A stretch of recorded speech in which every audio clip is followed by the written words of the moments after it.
Hello guys, मी तुमची लाडकी सिमरन पाटील आणि आपल्या मिनी व्लॉगमध्ये तुमचं खूप खूप स्वागत आहे। तर आज मी आले आहे परीच्या शाळेत, म्हणजेच राजीव शाला कांडलेपाडा। इथे आज एक छोटासा पण खूप खास कार्यक्रम होता। तर काय आहे ते पाहूया। गेल्या 1 वर्षापासून एम्पावर फाउंडेशन मधल्या एक मॅडम इथे मुलांना शिकवायला येत होत्या आणि आज होता त्यांचा शेवटचा दिवस। कार्यक्रमाची सुरुवात कोटेकर सरांनी मॅडमांना फूल देऊन स्वागत करून केली। या 1 वर्षात मॅडमनी मुलांना खूप महत्त्वाच्या गोष्टी शिकवल्या। निर्णय कसे घ्यायचे, बँकेचे व्यवहार, मासिक पाळी व्यवस्थापन, गुड टच बॅड टच मधला फरक, आरोग्यासाठी काय खायला हवं आणि पुढे जाऊन काय बनायचं याबद्दलही मार्गदर्शन केलं। त्यानंतर परीने एक छोटासा स्पीच दिला। रुही आणि कीर्तीनेही छान बोलून दाखवलं। आर्या आणि ईशानेही सुंदर गोष्ट सांगितली। खरंच मुलांमध्ये खूप प्रगती दिसली।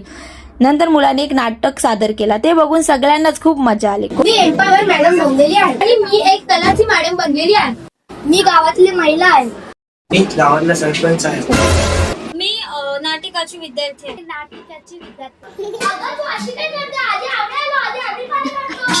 मी काही दिवसात तुमच्या इथे नळ बसवून कोटेकर सर आणि आबा मॅडमनेही त्यांचे आभार व्यक्त केले।